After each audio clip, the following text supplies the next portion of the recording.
Pero lo que nadie sabía en ese momento era que aquella fuga desesperada no solo salvaría su propia vida, sino que también rescataría el corazón destrozado de un hombre al que todavía no conocía. Los tacones de cristal descansaban abandonados en el último peldaño, como evidencia de una cenicienta que había huido no hacia el príncipe, sino lejos de él. Las campanas de la capilla todavía resonaban en sus oídos mientras corría descalza por las calles empedradas del centro histórico, el levante soplando caliente y húmedo desde África, mezclando el olor a sal del océano con el aroma dulzón de azahares que caían de los naranjos. La joven de 26 años era conocida en toda Cádiz por 3 características que la hacían inolvidable: su puntualidad inquebrantable, nunca llegaba ni un minuto tarde, siguiendo la tradición familiar de respeto casi religioso al tiempo, sus cuadernos repletos de listas detalladas para cada aspecto de la vida, y su incapacidad desconcertante para demostrar afecto físico. Mientras otras mujeres se besaban en las mejillas y se abrazaban naturalmente al saludarse, ella permanecía rígida como una estatua cuando alguien intentaba tocarla. Esa frialdad no era elección, era una prisión invisible construida por años de decepciones silenciosas. Su nombre era Inés Romero Vidal, y había pasado toda su vida intentando descifrar por qué su corazón parecía hecho de mármol cuando todos los demás parecían tener corazones de carne palpitante. Había memorizado versos de Lorca y Becker, había ensayado expresiones de cariño frente al espejo, había fingido emociones que nunca brotaban genuinamente. El novio que esperaba en el altar era solo otro intento fracasado de encajar en el molde que la sociedad andaluza esperaba de ella. Cuando el padre Sebastián preguntó si aceptaba a Javier Mendoza como su esposo, algo dentro de ella gritó tan fuerte que ya no pudo seguir fingiendo. Las palabras murieron en su garganta. Sus manos comenzaron a temblar incontrolablemente, y antes de que pudiera razonar, sus piernas ya la estaban llevando hacia la puerta trasera de la capilla, sus pies tropezando con el velo bordado a mano por su abuela. Ahora, escondida en el pequeño estudio que alquilaba sobre una tienda de antigüedades en la calle Ancha, miraba el vestido destrozado y se preguntaba si finalmente había enloquecido. Su teléfono vibraba sin cesar con mensajes furiosos de su madre, preocupados de sus hermanas, confusos de sus amigas, pero ella simplemente miraba por la ventana hacia la plaza de San Juan de Dios, observando cómo la vida continuaba indiferente a su catástrofe personal. Turistas tomando fotografías de la fachada neoclásica del ayuntamiento, vendedores ambulantes ofreciendo abanicos pintados, ancianos jugando dominó bajo las palmeras. Lo que Inés no sabía era que en ese preciso momento, a menos de 2 kilómetros de distancia, en una oficina con vistas al puerto pesquero, un hombre de 38 años llamado Mateo Santoro observaba el mismo océano Atlántico y se hacía preguntas similares sobre su capacidad de volver a confiar en el amor. Mateo Santoro había regresado a Cádiz hacía apenas 2 meses, después de pasar 5 años en Tokio gestionando exportaciones de atún rojo para el mercado asiático. No había vuelto por nostalgia, sino por necesidad. La empresa familiar que su padre había construido durante 40 años estaba al borde de la quiebra, víctima de la mala gestión de su hermano menor y de las deudas acumuladas durante su ausencia. Pero la verdadera razón de su exilio voluntario en Japón era mucho más dolorosa que cualquier problema financiero. 2 años antes de marcharse, su relación de 8 años con Elena había terminado de la manera más devastadora posible. Ella había estado teniendo una aventura con su mejor amigo durante más de 2 años, y él había sido el último en enterarse. No solo había perdido al amor de su vida y a su confidente más cercano, sino también su confianza en su propia capacidad de leer a las personas. El dolor no había sido solo la traición en sí misma, sino la humillación de haberse entregado completamente a alguien que nunca había sido sincera. Había dedicado años a salvar esa relación tóxica, posponiendo sueños profesionales, ignorando señales de advertencia, creyendo que el amor verdadero requería sacrificio incondicional. Cuando finalmente descubrió la verdad, no quedaba nada de él excepto un cascarón vacío de quien había sido. Tokio había sido su refugio, una ciudad donde nadie lo conocía, donde podía reinventarse, donde las reglas sociales eran tan diferentes que no tenía que fingir ser el Mateo de siempre. Pero incluso allí, el dolor lo había seguido como una sombra. Se había enterrado en el trabajo, aprendiendo japonés con obsesión, dominando las complejidades del mercado de sushi de alta gama, convirtiendo su sufrimiento en expertise profesional. Ahora, de vuelta en su ciudad natal, se encontraba en la extraña posición de tener que reconstruir no solo el negocio familiar, sino también su propia identidad. La empresa Santoro e Hijos había sido fundada por su abuelo en 1952, especializada en la captura y exportación de atún rojo mediante el antiguo sistema de almadrabas, esas trampas fijas de redes que los pescadores gaditanos habían perfeccionado desde tiempos fenicios. Bajo la gestión de su padre, la empresa había prosperado, construyendo relaciones con los mejores restaurantes de España y Europa, pero su hermano Óscar, dejado a cargo durante su ausencia, había tomado decisiones desastrosas. Préstamos mal calculados, contratos con proveedores poco fiables, descuido en el control de calidad. Cuando Mateo recibió la llamada desesperada de su madre rogándole que volviera, la empresa estaba a 3 meses de la quiebra total. Las primeras semanas habían sido un torbellino de reuniones con bancos, negociaciones con acreedores, despidos dolorosos de empleados que conocía desde niño. Cada decisión difícil le recordaba por qué había huido en primer lugar. El peso de las expectativas familiares, la responsabilidad de sostener un legado que nunca había pedido, el miedo constante de decepcionar a las personas que amaba. Su madre, Catalina Santoro, era una mujer de 70 años que había perdido su chispa vital después de enfermar gravemente durante la Semana Santa del año anterior. Una neumonía que casi la mata la había dejado frágil, con los pulmones debilitados y el espíritu apagado. Ver a su hijo mayor de vuelta le había devuelto algo de luz a los ojos, pero Mateo sabía que ella percibía que él también estaba roto por dentro, aunque él intentara ocultarlo detrás de trajes impecables y sonrisas profesionales. Era martes por la mañana, 3 semanas después de su regreso, cuando decidió visitar el mercado central de abastos por primera vez desde su infancia. Su padre solía llevarlo allí cada martes antes de la escuela, enseñándole a distinguir el pescado fresco del que ya no servía, a negociar con los vendedores, a respetar las tradiciones comerciales que habían sostenido a la ciudad durante milenios. El mercado seguía siendo el mismo caos organizado que recordaba. Vendedoras con delantales coloridos gritando sus ofertas, el olor penetrante a pescado mezclado con el aroma del café recién hecho, las baldosas azules y amarillas brillando bajo la luz que entraba por las claraboyas Art Nouveau.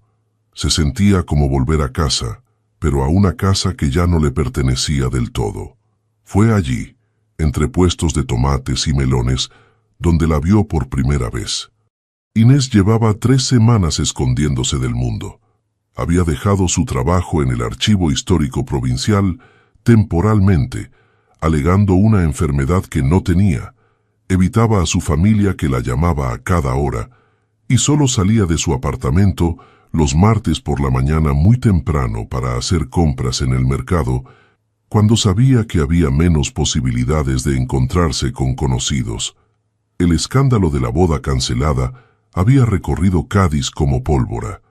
Era una ciudad pequeña, donde todos conocían a todos, donde las historias se multiplicaban y distorsionaban con cada repetición.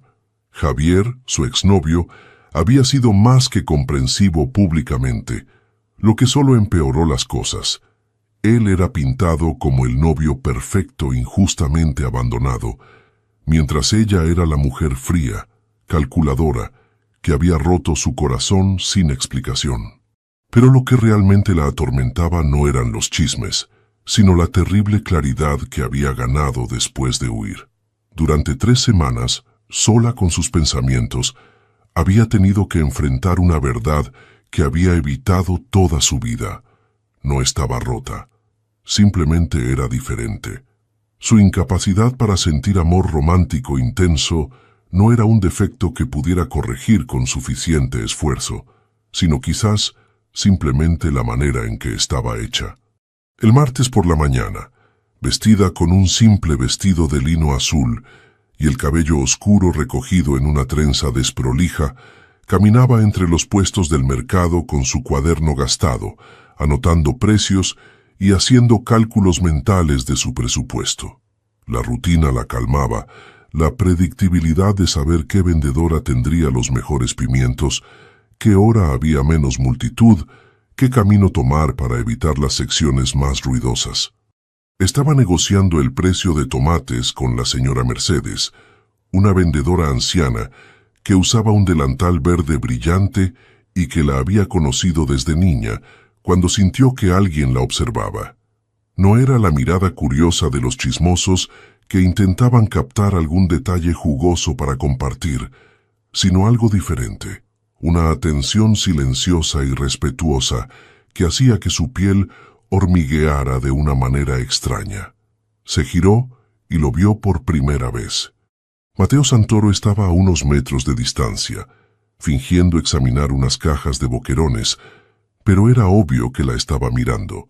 Era alto, con el cabello oscuro ligeramente revuelto por el levante, ojos profundos que parecían haber visto demasiado, y una forma de vestir que indicaba dinero pero sin ostentación.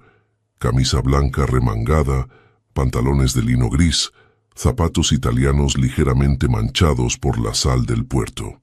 Sus miradas se encontraron por un segundo, y ella sintió algo inesperado. No el fogonazo de atracción que las novelas románticas prometían, sino una curiosidad cautelosa, como dos animales salvajes reconociéndose en un territorio neutro. Inés apartó la mirada rápidamente, pagó sus tomates con manos temblorosas y continuó su recorrido por el mercado, consciente de que él seguía observándola a distancia respetuosa. No era amenazante, no sentía peligro, pero la intensidad de su atención la ponía nerviosa de una manera que no podía explicar.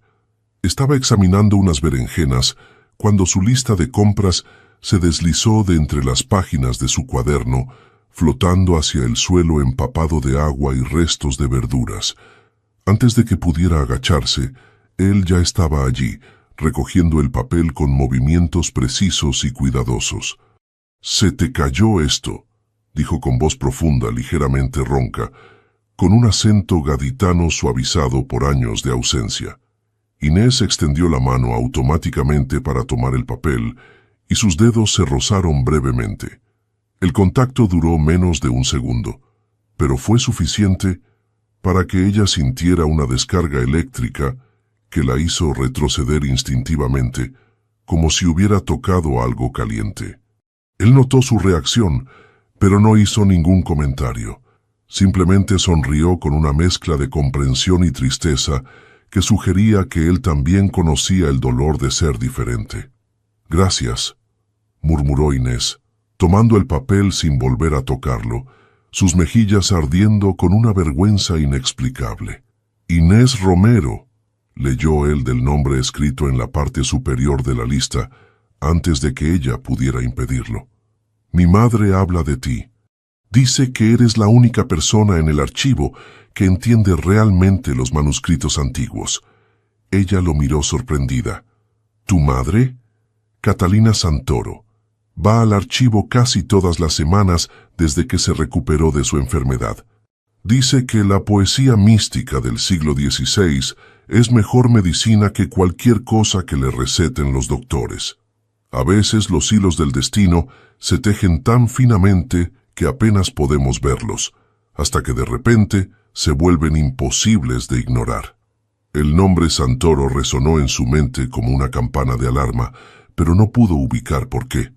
Conocía a Catalina, por supuesto, una señora elegante y melancólica que pasaba horas en la sala de lectura del archivo, manejando con reverencia las cartas de Santa Teresa de Ávila y los tratados de San Juan de la Cruz. Habían desarrollado una amistad silenciosa, basada en el respeto mutuo por el conocimiento antiguo, intercambiando pocas palabras, pero muchas miradas de comprensión sobre manuscritos particularmente hermosos.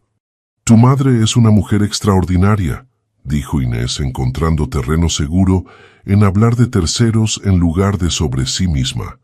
«Lo es», acordó Mateo, y por un momento el dolor atravesó su rostro como una sombra. Aunque ya no es la misma desde que enfermó. Es como si hubiera dejado parte de su alegría en esa cama de hospital. Hubo un silencio incómodo, mientras ambos procesaban la vulnerabilidad accidental de ese comentario. Ninguno de los dos sabía cómo continuar.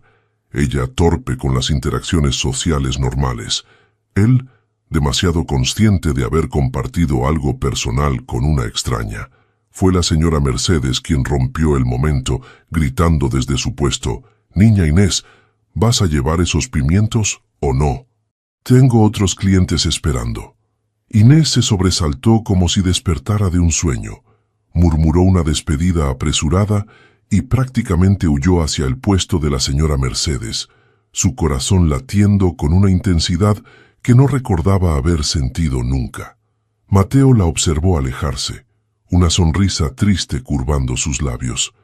Había algo en ella, en su obvio malestar con el contacto social, en la forma en que se refugiaba en sus listas y rutinas, en la honestidad brutal de su incomodidad, que resonaba con su propio cansancio de pretender ser alguien que ya no era.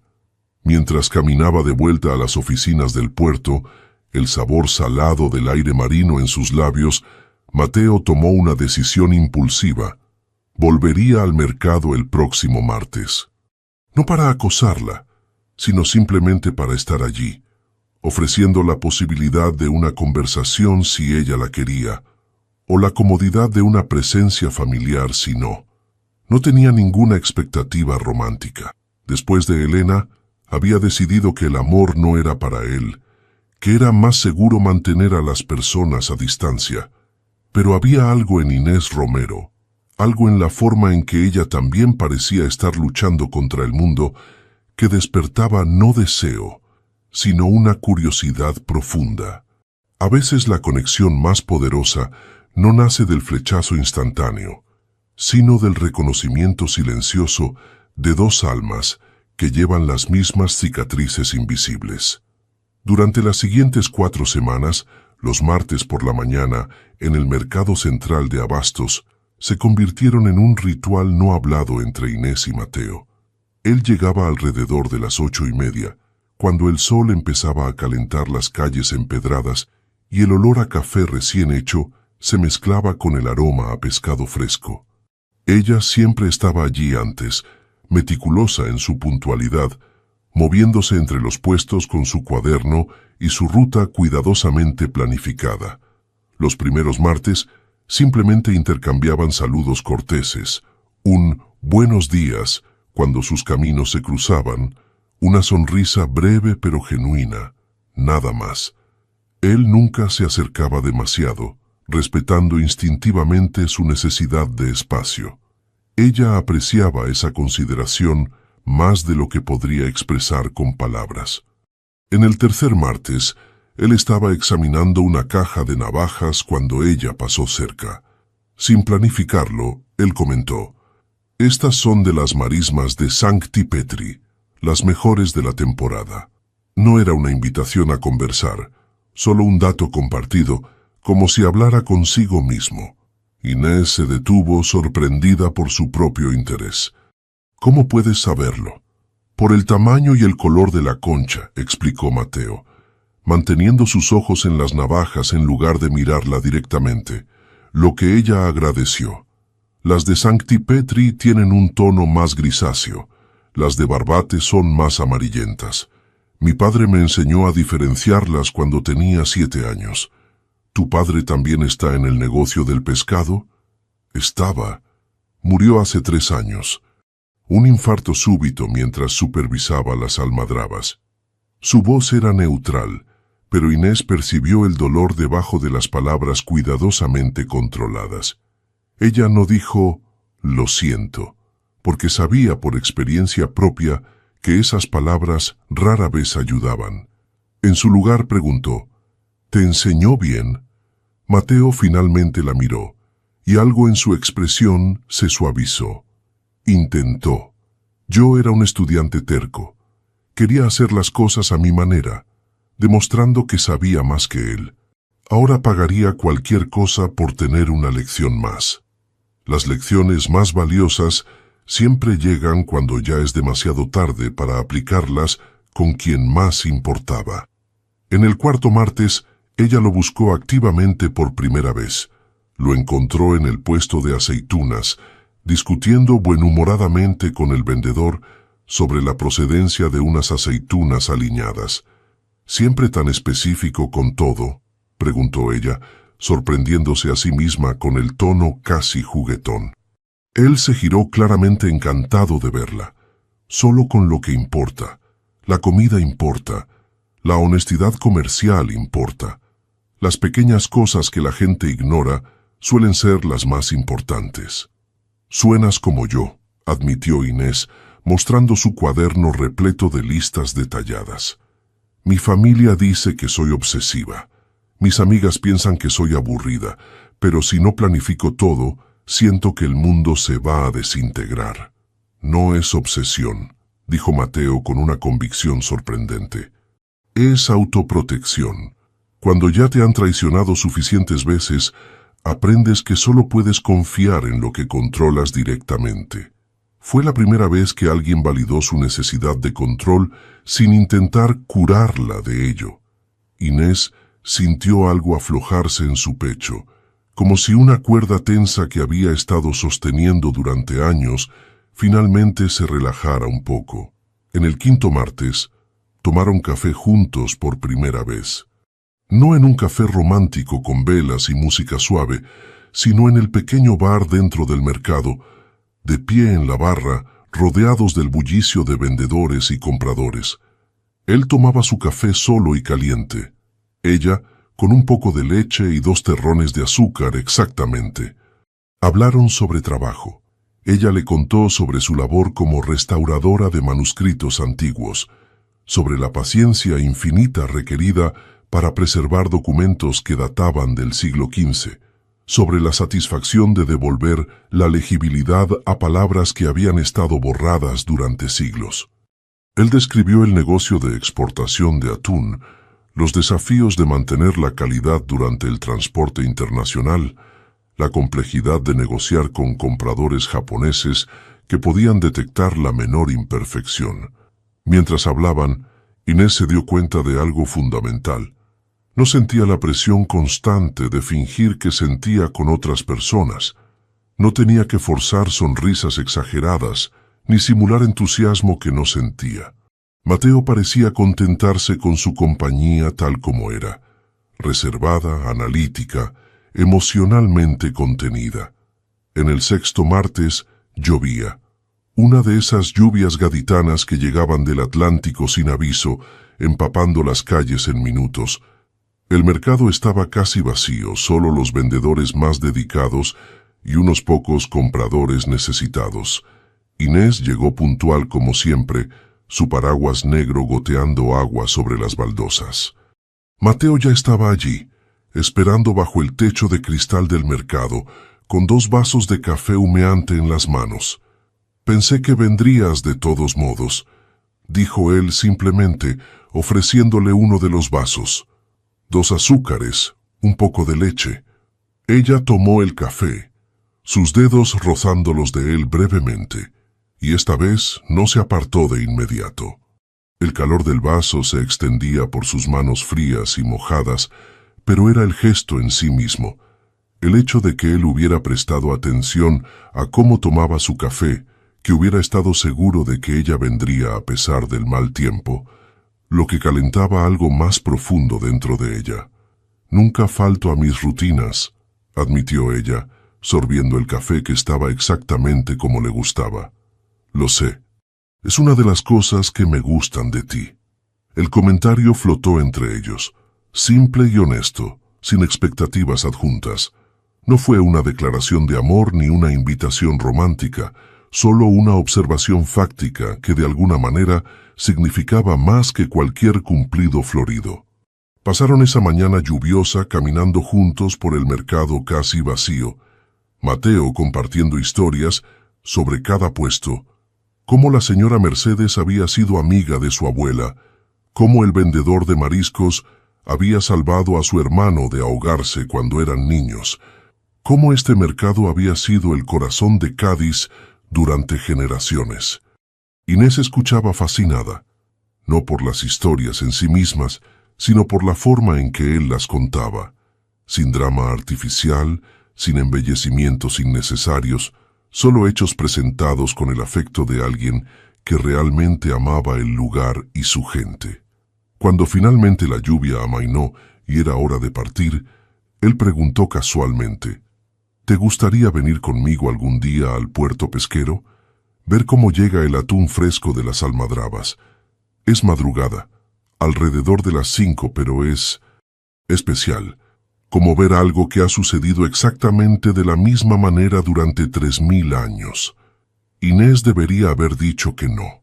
Debería haber mantenido su distancia, protegido su corazón helado, evitado cualquier cosa que pudiera llevar a expectativas que no podría cumplir, pero en su lugar escuchó su propia voz diciendo, «Sí, me gustaría eso». A veces el coraje no es lanzarse al abismo sin miedo, sino permitirse dar un pequeño paso cuando cada instinto grita que te quedes quieta. La alarma de Inés sonó a las 4:15 de la madrugada del viernes siguiente. Por un momento, en la confusión del sueño interrumpido, casi decidió apagarlo y volver a dormir. Pero entonces recordó la promesa hecha a Mateo y algo en ella, algo más fuerte que su costumbre de evitar situaciones desconocidas, la hizo levantarse. Se vistió con ropa práctica, jeans, una camiseta blanca, zapatillas deportivas y una chaqueta ligera porque, aunque era junio, las madrugadas en Cádiz todavía podían ser frescas con la brisa del Atlántico. No se maquilló, no se peinó elaboradamente, solo recogió su cabello en una cola de caballo alta. Si iba a hacer esto, sería como su verdadero yo sin disfraces. Mateo la esperaba en el puerto pesquero exactamente a las 5:05, como habían acordado. Llevaba ropa de trabajo, pantalones de mezclilla oscuros, botas de goma hasta las rodillas, una camisa de manga larga arremangada hasta los codos, y estaba tomando café de un termo.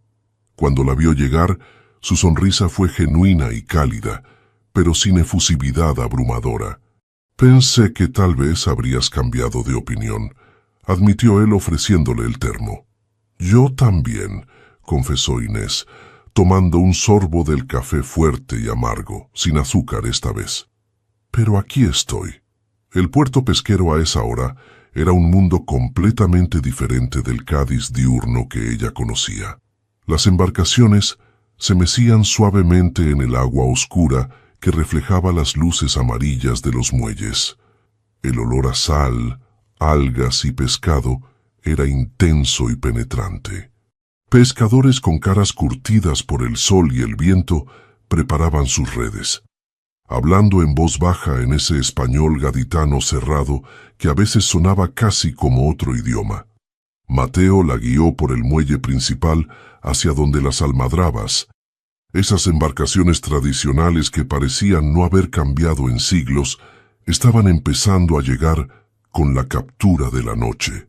Él saludaba a cada pescador por su nombre, preguntaba por sus familias, Bromeaba en el lenguaje peculiar de hombres que se conocían desde niños. «La almadraba es un arte», explicó Mateo, mientras observaban a los pescadores descargar las cajas de atún. «No es pesca moderna con sonar y tecnología, es leer el mar, conocer las corrientes, respetar las migraciones. Mi bisabuelo pescaba exactamente de esta manera en 1920, mi abuelo, mi padre. Ahora yo». Inés observaba fascinada cómo él inspeccionaba cada atún con manos expertas, presionando la carne para verificar la firmeza, examinando las branquias para confirmar frescura, oliendo cerca de la cola donde los primeros signos de descomposición aparecerían. No había nada automático en su proceso. Cada pescado recibía el mismo escrutinio cuidadoso. «¿Cómo aprendiste todo esto?», preguntó ella, genuinamente curiosa. «De la misma forma que tú aprendiste a restaurar manuscritos, supongo», respondió él sin apartar la vista de un atún particularmente grande. «Paciencia, atención al detalle, años de cometer errores y aprender de ellos, y un maestro que se preocupaba lo suficiente como para enseñarte correctamente».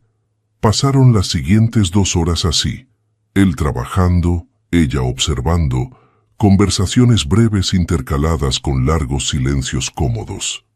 Inés se sorprendió a sí misma al sentirse relajada de una manera que rara vez experimentaba. No había expectativas sociales aquí, no necesitaba sonreír constantemente o fingir entusiasmo. Podía simplemente existir en el mismo espacio que él, mientras ambos se concentraban en lo que era real y tangible. Cuando el sol comenzó a levantarse sobre el horizonte, pintando el cielo de rosas y dorados, Mateo finalmente se detuvo para tomar un descanso. Se sentaron en el borde del muelle, con las piernas colgando sobre el agua que ahora brillaba con la primera luz del día. «Gracias por venir», dijo él después de un rato. «Sé que no es el tipo de cita que la mayoría de la gente consideraría romántica». «No es una cita», corrigió Inés automáticamente, y luego se arrepintió de lo brusca que sonaba. «Lo que quiero decir es, no soy buena con las citas románticas, no soy buena con el romance en general. No soy como otras mujeres». Mateo la miró con una expresión que ella no podía descifrar completamente, algo entre comprensión y alivio.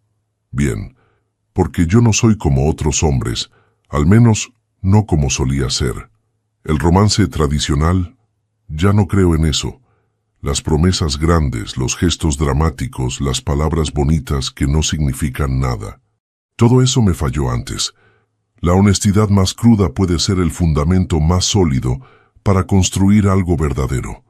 «¿Qué pasó?», preguntó Inés, sorprendiéndose de su propio atrevimiento. Normalmente evitaba preguntas personales, temerosa de tener que reciprocar con sus propias vulnerabilidades. Mateo respiró profundamente, mirando el horizonte donde el sol ahora era una esfera completa emergiendo del mar. «Estuve 8 años con alguien. Pensé que era mi persona. Pospuse mi carrera por ella. Ignoré señales de alerta. Me convencí de que el amor verdadero requería sacrificio total. Resultó que ella había estado con mi mejor amigo durante los últimos 2 años de nuestra relación. Fui el último en enterarme. El idiota que todos compadecían a mis espaldas». «No eres un idiota», dijo Inés con una firmeza que la sorprendió. «Confiaste. Eso te hace valiente, no estúpido». «¿Y tú?», preguntó él, girándose para mirarla directamente. «¿Qué te pasó a ti? Porque alguien tan cuidadosa con las listas y las rutinas, eso no viene de la nada. Eso viene de haber perdido el control alguna vez y haber jurado nunca dejar que vuelva a pasar». Inés sintió el impulso de cerrar, de deflectar, de cambiar de tema. Pero había algo en este amanecer, en este lugar que olía a mar y honestidad cruda, que la hizo querer ser igualmente vulnerable. «No tuve un gran trauma», admitió lentamente. «Nada dramático. Solo toda mi vida, Todos esperaban que sintiera cosas que no sentía. Amor, pasión, esa conexión instantánea que la gente describe. Mis hermanas se enamoraban todo el tiempo, mis amigas suspiraban por chicos, y yo, nada, solo vacío.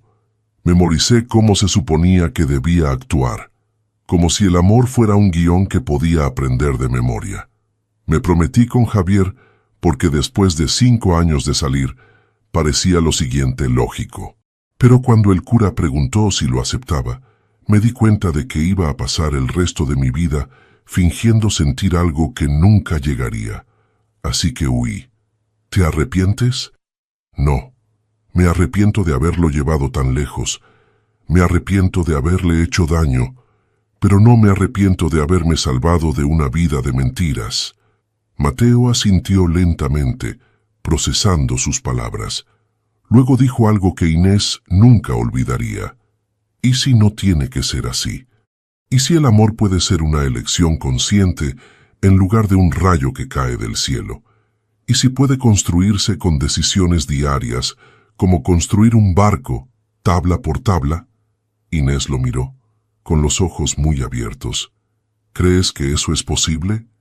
No lo sé, admitió él honestamente, pero creo que lo que nos enseñaron sobre el amor romántico, el flechazo instantáneo, la pasión incontrolable, el felices para siempre, es, en su mayoría, una mentira que causa más daño que bien. Quizás hay otra forma, más lenta, más deliberada, construida sobre respeto mutuo y elecciones conscientes en lugar de sentimientos fuera de control. A veces la revolución más radical es elegir construir lentamente en lugar de esperar que el destino te golpee como un huracán. El sol estaba completamente arriba ahora y el puerto comenzaba a llenarse con la actividad del día. Era hora de que ambos continuaran con sus vidas normales. Pero mientras caminaban de vuelta al estacionamiento, algo había cambiado entre ellos. No era amor en el sentido tradicional, pero era el comienzo de algo, un pacto silencioso de explorar juntos un territorio desconocido, sin mapas y sin garantías. Durante las siguientes 3 semanas, Inés y Mateo desarrollaron lo que solo podían describir como un experimento. ¿Podrían construir una conexión genuina sin seguir ninguno de los guiones tradicionales del romance? Se encontraban regularmente, pero nunca en restaurantes románticos con velas ni en cines oscuros, donde se esperaba que se acariciaran. En su lugar, él le enseñaba sobre su negocio. La llevaba a los depósitos refrigerados, donde el atún se mantenía a temperaturas específicas. Le mostraba cómo se preparaban los envíos para Japón. Le explicaba las complejidades de las regulaciones de exportación. Ella, a su vez, le mostraba su mundo, el archivo histórico con sus estantes interminables de documentos que olían a tiempo y memoria, las técnicas delicadas de restauración donde un movimiento equivocado podía destruir algo irreemplazable. Lo que descubrieron fue fascinante. Podían pasar horas juntos sin sentir la presión de mantener conversaciones forzadas o de mostrar afecto físico. Desarrollaron un lenguaje propio, basado en observaciones compartidas y silencios cómodos más que en declaraciones dramáticas. Catalina, la madre de Mateo, observaba este desarrollo con una sabiduría silenciosa. En una de sus visitas al archivo, mientras examinaban una colección de cartas de Santa Teresa de Ávila, comentó casualmente: «Mi hijo sonríe de nuevo. No esas sonrisas falsas que traía de Japón, sino algo real. Tú tienes que ver con eso, ¿verdad?» Inés, siempre incómoda con las confrontaciones directas, se ruborizó. «No lo sé, solo pasamos tiempo juntos». «El tiempo es lo más valioso que podemos dar a alguien», dijo Catalina, con la voz debilitada por su enfermedad, pero los ojos afilados con comprensión. «Especialmente el tiempo sin pretensiones. Mi Mateo necesitaba eso después de lo que esa mujer le hizo. Necesitaba conocer a alguien que no estuviera tratando de ser alguien que no es. Yo no soy romántica, advirtió Inés, necesitando que la señora mayor comprendiera. No puedo darle esas cosas que las parejas normales se dan. No soy demostrativa. No digo te quiero fácilmente, porque nunca estoy segura de lo que eso realmente significa. Catalina sonrió con una tristeza conocedora. Niña, he estado casada 52 años con un hombre que nunca en su vida me dijo te quiero en voz alta. Pero construyó esta empresa para darnos seguridad. Se levantaba todas las madrugadas para asegurarse de que tuviéramos todo lo que necesitábamos, y cuando enfermé el año pasado, lloró por primera vez en mi presencia. Las acciones siempre dicen más que las palabras. Esa conversación quedó grabada en la mente de Inés. Hasta ese momento, había asumido que su incapacidad para expresar afecto tradicional la descalificaba de cualquier relación exitosa. Pero quizás había diferentes formas de amar, diferentes idiomas que no todos hablaban, pero que podían ser igual de válidos. Un sábado por la tarde, Mateo la invitó a un evento de networking en el puerto, una recepción para compradores potenciales de toda Europa. Inés inmediatamente sintió pánico. Odiaba este tipo de eventos, donde se esperaba que fuera extrovertida y encantadora, donde el contacto físico casual, apretones de manos, besos en las mejillas, palmadas en la espalda, era constante. No tienes que hablar con nadie si no quieres, le aseguró Mateo cuando notó su ansiedad. Pero necesito que estés allí, no como mi cita, sino como mi ancla. Alguien que me recuerde quién soy realmente. Cuando estoy fingiendo ser el empresario seguro que todos esperan. La honestidad brutal de esa petición conmovió algo en Inés. Él no estaba pidiéndole que fingiera ser alguien más por su bien. Estaba admitiéndole que él también estaba fingiendo y necesitaba a alguien que conociera la verdad. La recepción fue tan horrible como Inés había anticipado. El salón de eventos estaba lleno de gente bebiendo vino barato y hablando demasiado fuerte.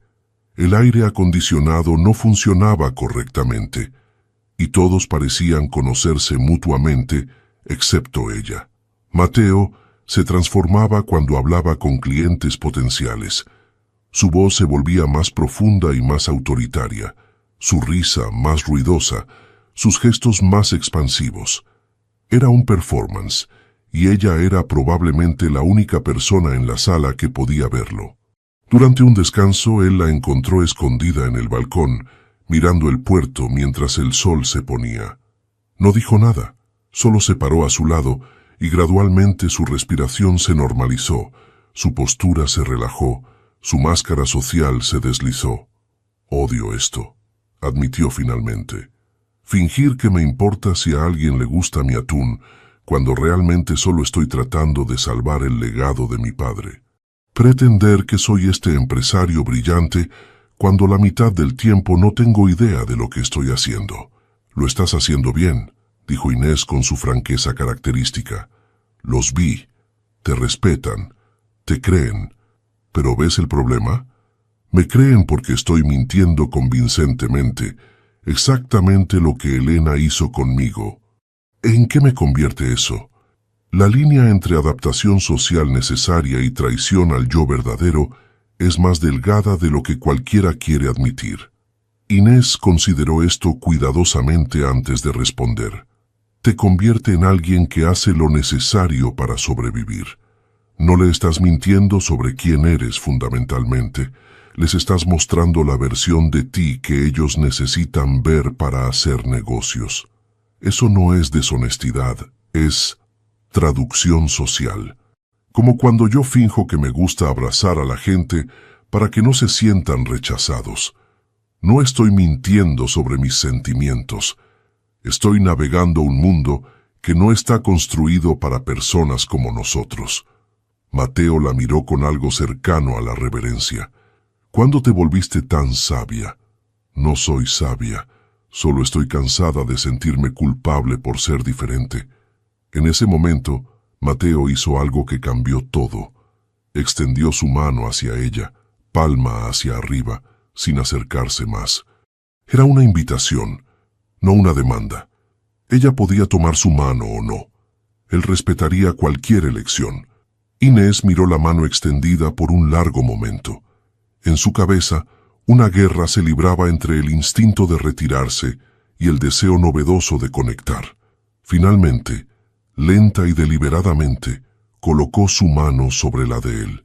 El contacto no trajo el fuego que las novelas románticas prometían. No hubo chispas eléctricas ni explosiones de pasión. Pero había calidez, solidez, la sensación reconfortante de estar anclada a algo real en un mundo que a menudo se sentía demasiado caótico y abrumador. Permanecieron así por varios minutos, de la mano en silencio, observando cómo las últimas luces del día se desvanecían sobre el Atlántico. Ninguno de los dos habló, porque a veces las palabras solo arruinan la perfección de un momento simple. Los gestos más pequeños requieren el coraje más grande cuando cada instinto grita que te protejas. Cuando finalmente regresaron a la recepción, algo fundamental había cambiado. Inés ya no se sentía como una intrusa en el mundo de Mateo, sino como una aliada. Y él ya no se sentía completamente solo en su actuación necesaria, porque sabía que al menos una persona en esa sala veía y aceptaba quién era realmente detrás de la máscara. El experimento estaba funcionando. Lentamente, dolorosamente, 1 milímetro a la vez, estaban construyendo algo real en medio de un mundo de pretensiones. Julio llegó a Cádiz con un calor sofocante que convertía las calles en hornos y el aire en algo casi sólido. Pero el clima era la menor de las preocupaciones de Mateo. Los problemas financieros que había estado tratando de resolver desde su regreso alcanzaron un punto crítico cuando una tormenta inesperada, una de esas tormentas atlánticas que los pescadores más viejos juraban no haber visto en décadas, devastó los depósitos refrigerados en el puerto. La llamada llegó a las 3 de la madrugada de un jueves. Mateo corrió al puerto y encontró un desastre.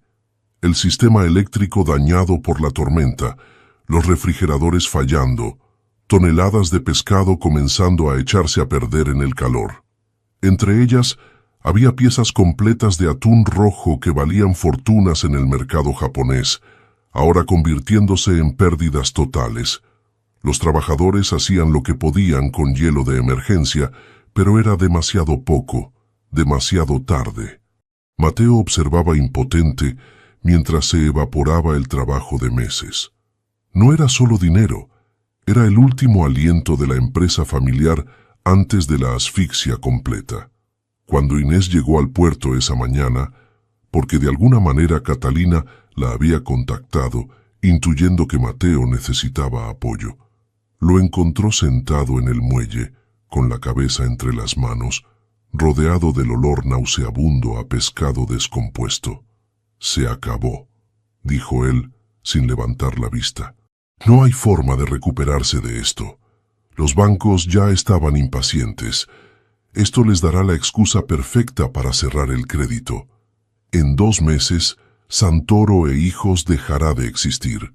4 generaciones acabadas porque yo no fui lo suficientemente inteligente para preparar un mejor sistema de respaldo». Inés se sentó a su lado en el muelle sucio. No intentó tocarlo, no ofreció palabras vacías de consuelo. Simplemente existió en el mismo espacio que él mientras procesaba su devastación. Después de un largo silencio, ella preguntó: «¿Cuánto tiempo tienes antes de que el pescado ya procesado y empacado se eche a perder?» «¿Qué?» Mateo levantó la vista, confundido por la pregunta aparentemente aleatoria. «El pescado que ya estaba procesado y empacado al vacío. Ese debe tener más tiempo de vida que el pescado fresco, ¿no?» «¿Cuánto tiempo?» «Depende. En condiciones normales, 20 días. Pero sin refrigeración constante». Se detuvo mientras su cerebro comenzaba a funcionar nuevamente. «Tal vez 10 días, si podemos estabilizar la temperatura. ¿Y si pudieras extender eso a 30 o 40 días? Te daría suficiente tiempo para encontrar compradores de emergencia, liquidar inventario, generar flujo de caja para reparar los depósitos. No existe esa tecnología. No para este volumen, no a este nivel de mercado. Inés sonrió levemente, esa sonrisa pequeña y rara que él había aprendido a valorar. Tal vez no en la industria pesquera, pero en restauración de documentos hemos estado usando técnicas de preservación avanzadas durante décadas. Embalaje al vacío modificado con gases inertes, control de humedad microambiental, materiales barrera multicapa. Si podemos preservar manuscritos del siglo XV en condiciones perfectas durante años, ¿por qué no podríamos adaptar esas técnicas para pescado? La innovación más radical a menudo viene de cruzar las fronteras entre mundos que nunca pensaron en hablarse mutuamente. Durante las siguientes 48 horas, Inés y Mateo trabajaron casi sin dormir. Ella trajo a colegas del archivo que entendían la química de preservación. Contactó a proveedores de materiales de conservación documental. Investigó frenéticamente papers académicos sobre técnicas de embalaje experimental. Mateo, por su parte, movilizó a su equipo restante para implementar las ideas de Inés. Compraron materiales de embalaje especializados, reconfiguraron las líneas de procesamiento, trabajaron contra el reloj para reempacar todo el inventario salvable usando las nuevas técnicas. No fue perfecto. Perdieron cerca del 40% del inventario de todos modos, pero el 60% restante, gracias a las innovaciones de embalaje de Inés, sobreviviría lo suficiente para ser vendido. Mateo consiguió compradores de emergencia en Madrid y Barcelona, aceptando márgenes de ganancia más bajos solo para generar flujo de caja inmediato. Llamó en favores de contactos en Japón que le debían de sus años en Tokio. Negoció extensiones con los bancos, mostrándoles las nuevas técnicas de preservación como evidencia de innovación empresarial. Fue agotador, estresante, y hubo momentos en que ambos estuvieron seguros de que fallarían. Pero trabajando juntos, complementando las habilidades de cada uno, lograron lo imposible. En el proceso, Inés descubrió algo sobre sí misma. Era increíblemente competente en crisis. Toda su vida había creído que su necesidad de control y planificación era una debilidad, una señal de su incapacidad de fluir con la vida. Pero en este desastre, esas mismas cualidades se volvieron su superpoder. Mientras otros entraban en pánico, ella creaba listas, organizaba prioridades, encontraba soluciones metodológicas a problemas aparentemente insolucionables. Mateo la observaba trabajar con una mezcla de asombro y gratitud. Aquí estaba esta mujer que se describía a sí misma como emocionalmente fría, trabajando 18 horas al día para salvar el negocio de su familia, sin pedir nada a cambio, sin drama, sin expectativas. Sus acciones decían más que 1000 declaraciones de amor. Una noche tarde, después de finalmente asegurar un contrato grande con una cadena de restaurantes en Madrid, Mateo encontró a Inés dormida en su oficina, la cabeza descansando sobre una pila de especificaciones técnicas de materiales de embalaje. Tenía manchas de tinta en las manos y círculos oscuros bajo los ojos. Era, en opinión de Mateo, la cosa más hermosa que había visto en su vida. No porque fuera convencionalmente atractiva en ese momento, de hecho, lucía exhausta y despeinada, sino porque finalmente entendió que la belleza real no estaba en poses cuidadosamente compuestas, ni en palabras poéticas, sino en la voluntad inquebrantable de aparecer para alguien cuando más te necesitaba, sin expectativas de recompensa. Muy suavemente, para no despertarla, cubrió sus hombros con su chaqueta. Luego se sentó en el suelo al lado de su silla, simplemente guardando vigilia mientras ella dormía, protegiendo su descanso tanto como ella había protegido su negocio.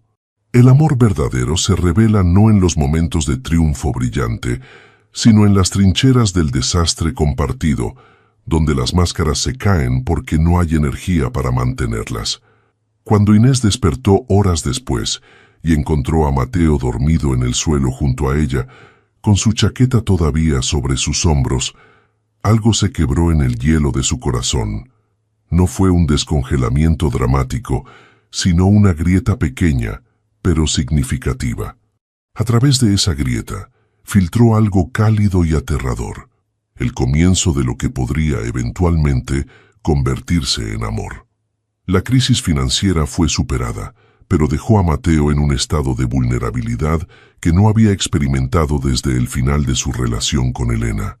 Había estado tan enfocado en ser fuerte, en reconstruir la empresa, en demostrar que podía manejarlo todo solo, que cuando finalmente tuvo un momento para respirar, todo el estrés acumulado lo golpeó de una vez. Comenzó a tener ataques de pánico. Despertaba en medio de la noche con el corazón acelerado, seguro de que había olvidado algo crucial que arruinaría todo otra vez. Revisaba compulsivamente los sistemas de refrigeración, a veces 3 o 4 veces por noche. Perdió peso porque estaba demasiado ansioso para comer adecuadamente. Inés notó los cambios, cómo sus manos temblaban ligeramente cuando pensaba que nadie miraba, cómo sus ojos se veían vidriosos de falta de sueño, cómo su sonrisa, antes genuina aunque rara, ahora era forzada y frágil. Un martes por la mañana en el mercado, cuando habían retomado su ritual semanal después de la crisis, ella observó cómo él dejaba caer su café. El vaso de papel se estrelló contra el suelo, el líquido oscuro esparciéndose sobre las baldosas coloridas, y Mateo simplemente se quedó mirándolo como si no supiera qué hacer.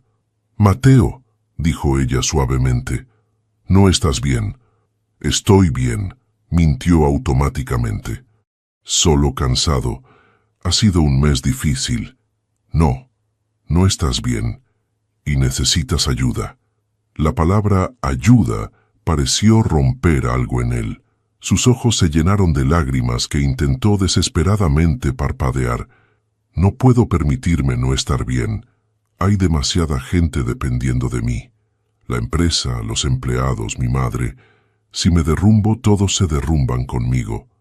«Eso no es verdad», dijo Inés con esa franqueza brutal que era simultáneamente su debilidad y su fortaleza. «Has construido un buen equipo. La empresa sobrevivirá si tomas 2 semanas para cuidar tu salud mental, pero no sobrevivirá si tienes un colapso completo y terminas hospitalizado. He visto esto antes. Mi padre se mató trabajando, literalmente, porque pensaba que era indispensable. No lo era. Nadie lo es. El coraje no está en nunca caer, sino en admitir cuando ya no puedes levantarte solo». Esa conversación llevó a Mateo a hacer algo que nunca había considerado: buscar ayuda profesional. Comenzó a ver a un psicólogo especializado en trauma y ansiedad. Las primeras sesiones fueron brutales, forzándolo a confrontar no solo el estrés reciente, sino también el trauma no procesado de la traición de Elena, la muerte de su padre, y años de reprimir sus emociones detrás de una fachada de competencia profesional. Una de las tareas que su psicólogo le asignó fue escribir una carta a Elena que nunca enviaría, expresando todo lo que nunca le había dicho. Mateo resistió durante semanas, insistiendo en que ya había superado eso, que no necesitaba revivir ese dolor. Pero finalmente, una noche tarde en su oficina vacía, comenzó a escribir. Las palabras fluyeron como un torrente: rabia por la traición, dolor por los años desperdiciados, pero también, y esto lo sorprendió, gratitud por la lección aprendida, porque si Elena no lo hubiera destruido tan completamente, nunca habría sido forzado a reconstruirse de una manera más auténtica. Nunca habría conocido a Inés. Nunca habría aprendido que el amor podía ser una elección consciente en lugar de una adicción emocionalmente volátil. Cuando Inés llegó a su oficina esa noche, porque habían desarrollado el hábito de trabajar juntos en las tardes, ella con sus manuscritos, él con sus facturas y contratos, lo encontró con la carta en las manos, lágrimas secas en sus mejillas. ¿Quieres hablar de eso?, preguntó ella, aunque hacer preguntas personales todavía la ponía incómoda. Estaba escribiendo una carta a mi ex, explicó Mateo. Mi terapeuta dice que debo procesar la traición antes de poder avanzar completamente. ¿Y has procesado? No. Pero creo que estoy empezando a entender algo importante. Ella no me destruyó porque yo fuera débil o estúpido. Me destruyó porque fui honesto, vulnerable y confiado. Esas no son debilidades. Son fortalezas que ella no supo valorar. Inés consideró esto cuidadosamente. Luego dijo algo que había estado pensando durante semanas, pero había tenido miedo de expresar. Yo también fui a terapia, después de huir de mi boda, solo 2 sesiones antes de que decidiera que no era para mí. ¿Por qué dejaste? Porque la terapeuta seguía intentando descubrir qué trauma me había causado mi dificultad para conectar emocionalmente. Estaba segura de que debía haber sido abusada o descuidada o algo dramático. Cuando insistí en que simplemente soy así, no me creyó, como si ser diferente emocionalmente solo pudiera ser resultado de daño. A veces el mundo prefiere inventar trauma donde no lo hay que aceptar que algunas personas simplemente operan con diferentes cables emocionales. Eso es injusto, dijo Mateo con genuino enojo en nombre de ella, como si solo hubiera una forma correcta de experimentar el amor. Exactamente. Y lo que estoy aprendiendo contigo es que tal vez mi forma es válida también. Tal vez no necesito arreglarme. Tal vez solo necesito encontrar a alguien que aprecie lo que puedo dar en lugar de lamentar lo que no puedo. Fue el más cercano a una declaración de sentimientos que Inés había hecho desde que se conocieron. Las palabras flotaron entre ellos, cargadas de significado y posibilidad. Mateo se levantó de su escritorio y caminó hacia donde ella estaba sentada con un manuscrito del siglo XVII abierto frente a ella. Se arrodilló al lado de su silla, llevándose a la altura de sus ojos, y dijo con total sinceridad: «Yo aprecio lo que puedes dar, tu honestidad brutal, tu lealtad silenciosa, la forma en que apareces consistentemente, sin drama ni expectativas grandes. La manera en que tu amor, porque aunque no lo llames así, eso es lo que es, se expresa en acciones concretas en lugar de palabras poéticas. Todo eso vale más para mí que cualquier gran declaración romántica». Los ojos de Inés se llenaron de lágrimas, lo que la sorprendió porque no lloraba fácilmente. «No sé si lo que siento por ti es amor», admitió temblorosamente. «No se siente como las canciones o las películas. No es fuego ni mariposas. Es más como gravedad. Como si ahora que te conozco, orbitar alrededor de ti fuera lo más natural del mundo. ¿Eso cuenta como amor?» «Cuenta más que cualquier otra cosa que haya experimentado», respondió Mateo. Y entonces, por primera vez, fue ella quien inició el contacto físico. Extendió su mano y tocó su mejilla suavemente, explorando el contorno de su rostro como si fuera un manuscrito precioso que necesitaba catalogar cuidadosamente.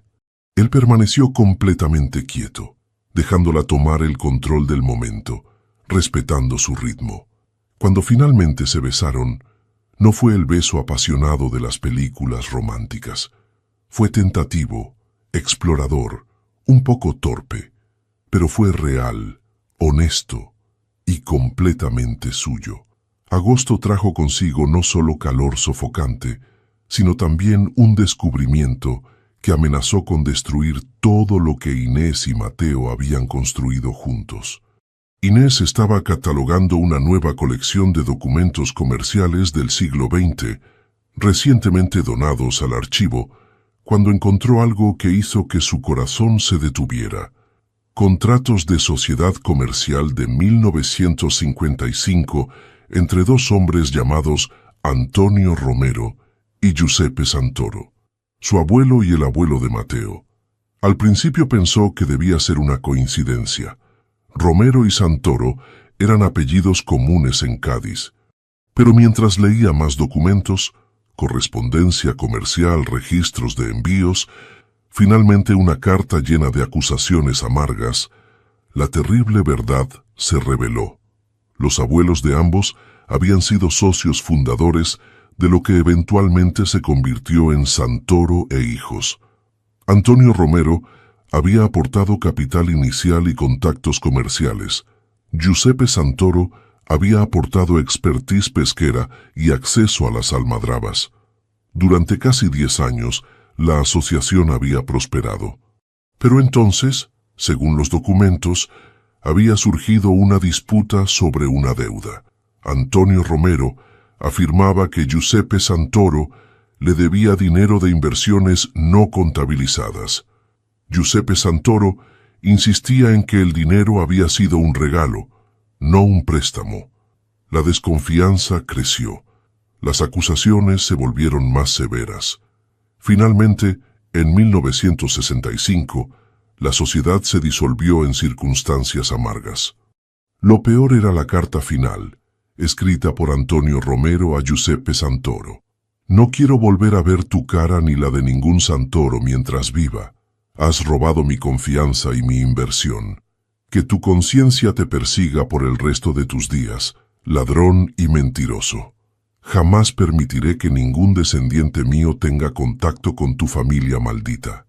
Inés leyó esa carta una y otra vez, sus manos temblando. Su abuelo había maldecido a la familia Santoro. Había prohibido específicamente cualquier contacto entre las familias. Y aquí estaba ella, enamorándose, porque finalmente podía admitir que eso era lo que estaba pasando, del bisnieto de ese mismo hombre. ¿Era su conexión con Mateo genuina o simplemente el eco de un destino entrelazado? ¿Había sido atraída hacia él inconscientemente debido a esta historia familiar? ¿Y si todo lo que sentía era solo una forma retorcida de corregir los errores del pasado? Durante 3 días Inés guardó este secreto, sintiéndose físicamente enferma cada vez que veía a Mateo. Finalmente, no pudo soportarlo más. Una tarde, en su oficina con vista al puerto, colocó los documentos sobre su escritorio. «Necesitas ver esto», dijo simplemente. Mateo leyó los documentos lentamente, su expresión pasando de confusión a comprensión a horror. Cuando terminó, se sentó pesadamente en su silla, el rostro pálido. «Nuestros abuelos», susurró, «eran socios y enemigos. Mateo, mi abuelo maldijo a tu familia. Específicamente prohibió cualquier contacto entre nuestras familias. ¿Y si...?» La voz de Inés se quebró. «¿Y si nada de esto ha sido real? ¿Y si fuimos atraídos el uno al otro solo porque el destino, o el karma, o lo que sea, estaba tratando de arreglar su enemistad?» «No», dijo Mateo firmemente, aunque su voz temblaba. «No, eso no es... no puede ser». Pero la duda ya había sido plantada. Durante las siguientes 2 semanas, ambos lucharon con esta revelación. Inés se retiró emocionalmente, volviendo a sus viejos patrones de frialdad y distancia, convencida de que había estado fingiendo sentimientos que no eran realmente suyos. Mateo, por su parte, cuestionaba obsesivamente cada momento que habían compartido, preguntándose si había sido genuino o manufacturado por fuerzas más allá de su control. Dejaron de verse diariamente. Los martes en el mercado cesaron. Las llamadas telefónicas se volvieron breves y tensas. Era como si ambos estuvieran volviendo a ser las personas solitarias que habían sido antes de conocerse, pero ahora con el conocimiento doloroso de lo que habían perdido. El miedo al autoengaño puede destruir la verdad con la misma eficacia que cualquier mentira externa. La madre de Mateo, Catalina, fue la primera en notar el cambio. En una de sus visitas al archivo, encontró a Inés trabajando mecánicamente, sin la chispa sutil que había desarrollado en los últimos meses. «¿Qué pasó entre tú y mi hijo?», preguntó directamente. «No me digas que nada. He vivido demasiados años para no reconocer cuando dos personas se están matando por orgullo o miedo». Inés, exhausta de guardar el secreto, le contó todo: los documentos, la enemistad ancestral, las dudas que ahora la consumían. Catalina escuchó en silencio, sus ojos viejos pero sabios procesando la información. Cuando Inés terminó, la anciana suspiró profundamente. «Niña tonta, mi esposo, que descanse en paz, me contó esa historia hace años. No fue un secreto, al menos no en nuestra familia. ¿Y sabes qué?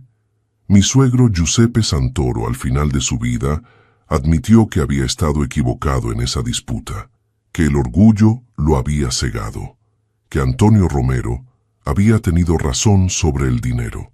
Pasó sus últimos años intentando hacer las paces, pero tu abuelo nunca aceptó sus disculpas». «¿Entonces mi abuelo tenía razón?», preguntó Inés confundida. «Sobre el dinero sí, sobre la maldición y el rencor eterno, no. ¿Sabes qué es lo irónico? Mi esposo y yo éramos amigos de tus padres cuando ustedes eran niños. Solíamos vernos en el mercado, en las fiestas del barrio. Nuestros hijos jugaban juntos. Pero entonces tu abuelo se enteró y prohibió el contacto.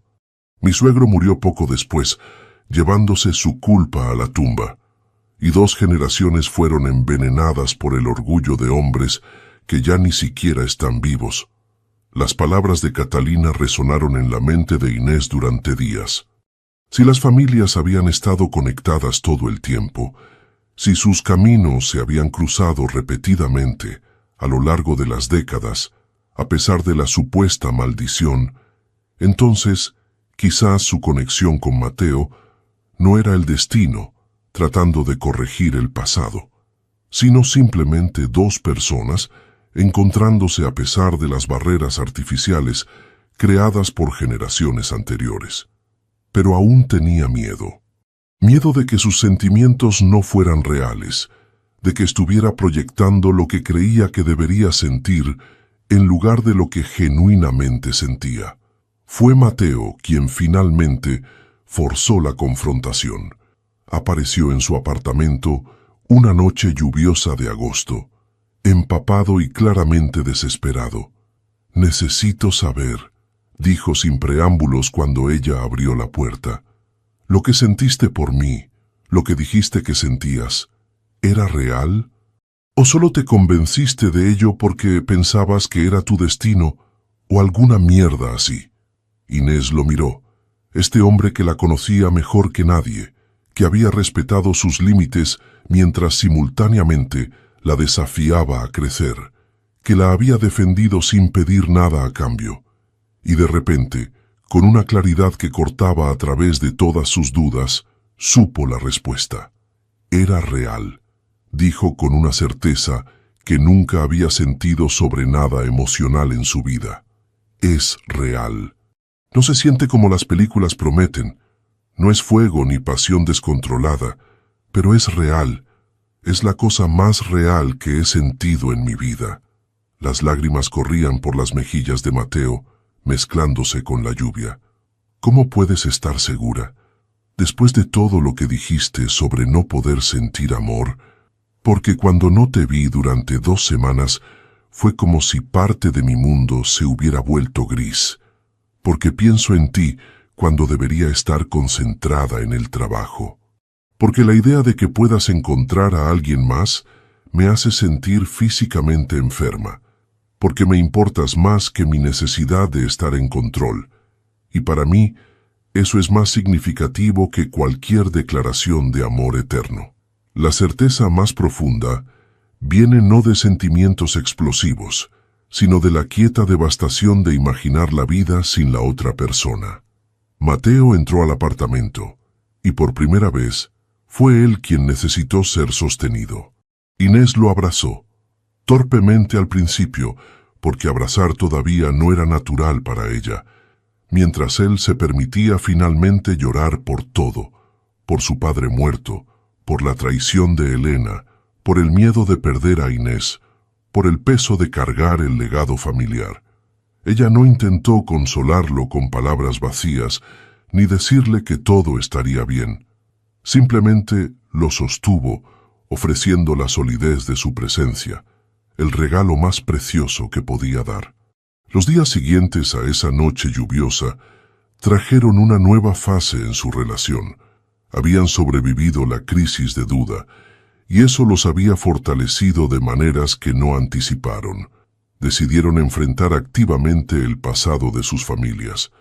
Mateo contactó a los tíos y primos que todavía recordaban la vieja disputa. Inés habló con su madre y sus hermanas, compartiéndoles la historia completa por primera vez. Lo que descubrieron fue fascinante.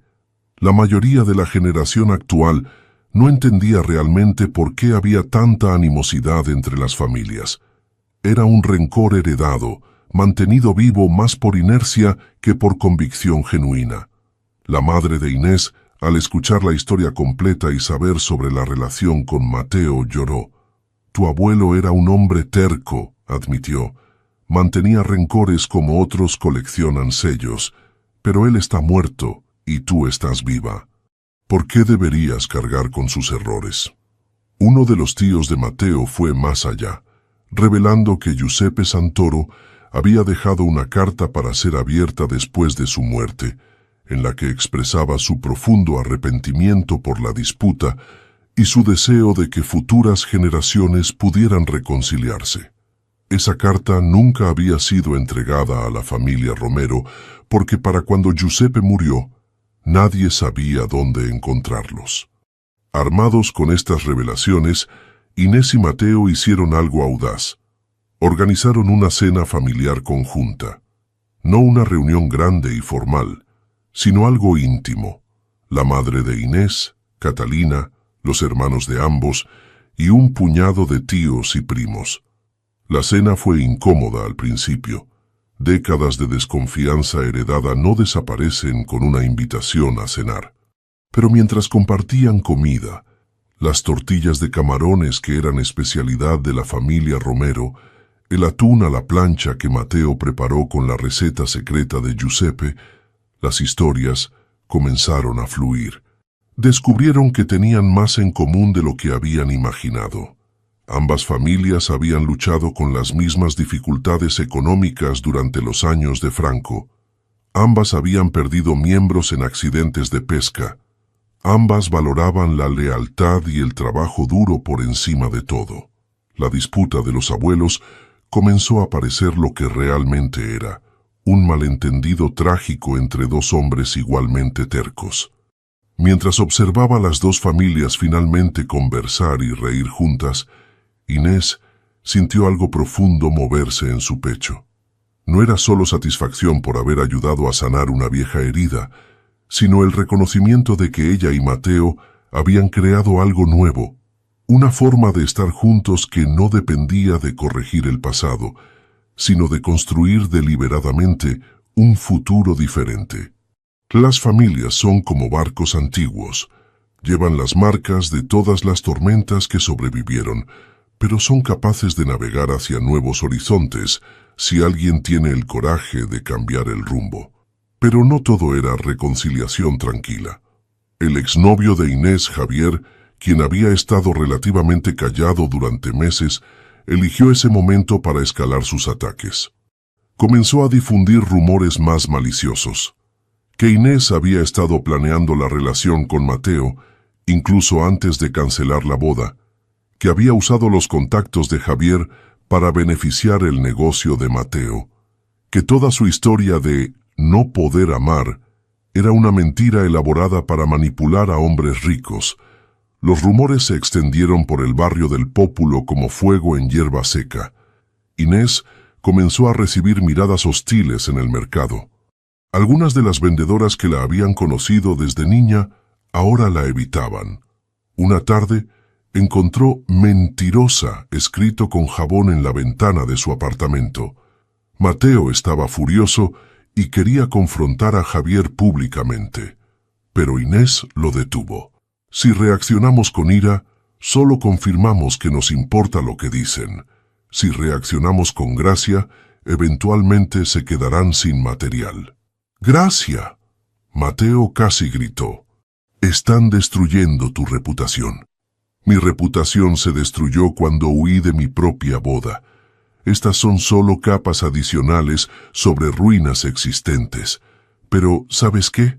Ya no me importa tanto como antes, porque ahora entiendo que las personas que genuinamente me conocen, tú, tu madre, mi familia, mis colegas en el archivo, esas personas saben la verdad. Y su opinión es la única que importa realmente. La libertad verdadera llega cuando dejas de necesitar la aprobación de personas que nunca te conocieron realmente. Para probar su punto, Inés hizo algo radical. Presentó a Mateo públicamente como su pareja en un evento del archivo. Fue una exposición sobre manuscritos comerciales históricos de Cádiz, y la élite cultural de la ciudad estaría presente. Era la oportunidad perfecta para que los chismosos la juzgaran directamente. Llegaron juntos, y Mateo notó inmediatamente cómo las conversaciones se detenían cuando entraban, cómo las miradas se volvían especulativas o juiciosas. Pero Inés caminó con su cabeza en alto, su mano firmemente en la de él, un gesto que costaba todo su coraje, pero que ella ejecutaba con determinación. Durante su presentación sobre las técnicas de restauración de manuscritos comerciales del siglo XVI, incorporó sutilmente la historia de las familias Santoro y Romero, cómo una disputa comercial había separado a dos familias durante generaciones, cómo los documentos históricos podían revelar no solo hechos sino también las consecuencias duraderas de rencores no resueltos, y cómo el verdadero coraje no estaba en mantener resentimientos heredados, sino en tener la fortaleza de escribir nuevas narrativas. La audiencia escuchó en silencio. Algunos rostros mostraban desaprobación continua, pero otros, especialmente los más jóvenes, mostraban comprensión e incluso admiración por su honestidad. Después de la presentación, varias personas se acercaron a Inés. No todos fueron amables, pero algunos, incluida la directora del archivo y dos profesores universitarios, le expresaron respeto por su transparencia y su trabajo profesional. Uno de los profesores incluso sugirió que su innovación en técnicas de preservación aplicadas a la industria pesquera sería un excelente tema para un caso de estudio académico. Mientras conducían a casa esa noche, Mateo tomó la mano de Inés y la apretó. Fuiste increíble, valiente de una manera que yo nunca podría ser. No me sentí valiente, me sentí aterrorizada. Eso es lo que hace que sea valentía. El miedo sin la acción es solo pánico. El miedo con acción es coraje. Inés consideró esto y sonrió levemente. Entonces supongo que hemos sido valientes muchas veces sin darnos cuenta. Creo que la mayoría del coraje pasa desapercibido. Las pequeñas decisiones diarias de seguir adelante, cuando sería más fácil rendirse. Esas son las heroínas reales. Los héroes de las películas salvan el mundo con actos dramáticos únicos. Los héroes reales salvan sus propias vidas con decisiones pequeñas, repetidas 1000 veces, hasta que finalmente crean algo hermoso. Septiembre llegó con el fin del calor extremo del verano, trayendo brisas más frescas y un cambio de estación que parecía reflejar cambios internos en Inés y Mateo. Habían estado juntos, aunque ninguno de los dos usaba términos oficiales como novios durante casi 7 meses. Para cualquier observador externo, parecían una pareja sólida, navegando los desafíos con más gracia que muchas relaciones tradicionales. Pero debajo de la superficie, Inés luchaba con un miedo creciente. Cuanto más se acercaba a Mateo, más aterrador se volvía la posibilidad de perderlo. Había pasado toda su vida protegida por su incapacidad de conectar profundamente, Ahora, con esas defensas bajadas, se sentía expuesta de maneras que nunca había experimentado. El miedo se manifestaba en formas sutiles. Comprobaba su teléfono compulsivamente, esperando mensajes de él. Cuando él llegaba 5 minutos tarde a una cita, su mente inmediatamente generaba escenarios catastróficos. Comenzó a tener pesadillas donde él la dejaba, declarando que ella era demasiado fría después de todo, que no valía el esfuerzo. Una noche, después de una pesadilla particularmente vívida, lo llamó a las 3 de la madrugada. Él respondió inmediatamente con voz preocupada. «Inés, ¿qué pasa? ¿Estás bien?» «Necesito saber», dijo ella, su voz temblando de una manera que odiaba. «¿Esto que tenemos es suficiente para ti? ¿La forma en que te amo, si es que esto es amor, es suficiente? ¿O eventualmente te cansarás de que no sea como otras mujeres?» Hubo una pausa, y luego Mateo dijo con una seriedad absoluta: «¿Puedo ir a tu apartamento?» Esta no es una conversación para tener por teléfono. 30 minutos después, estaba en su puerta. Inés abrió con los ojos hinchados de llorar, algo que rara vez hacía, y el cabello revuelto. Él entró sin decir una palabra, y simplemente la abrazó por largo tiempo. Finalmente, sentados en el sofá con café recién hecho, porque ninguno iba a volver a dormir, Mateo habló. «Inés, voy a ser brutalmente honesto contigo, porque eso es lo que nuestra relación merece. Sí, a veces desearía que fueras más expresiva. Hay momentos en que extraño la calidez física casual de mis relaciones anteriores. Cuando veo a otras parejas besándose espontáneamente en el mercado o tomándose de la mano sin pensarlo, una parte de mí siente nostalgia por esa facilidad». Las palabras golpearon a Inés como puñetazos. Ahí estaba, la confirmación de sus miedos más profundos. No era suficiente. Nunca sería suficiente. Pero entonces Mateo continuó. «Pero esos momentos duran tal vez 5 segundos antes de recordar lo que realmente tengo contigo. Tengo honestidad total. Tengo a alguien que nunca me miente sobre sus sentimientos. Tengo lealtad que no depende de emociones volátiles, sino de elección consciente. Tengo a alguien que apareció para salvar mi negocio sin que se lo pidiera, que enfrentó a una ciudad entera de chismosos por mí, que lucha contra sus propios instintos cada día para permanecer en esta relación. ¿Sabes qué tan raro y precioso es eso? Pero no es romántico», susurró Inés. «Es lo más romántico que he experimentado. ¿Sabes por qué? Porque es una elección. Cada día eliges estar conmigo a pesar de que cada instinto te dice que te protejas.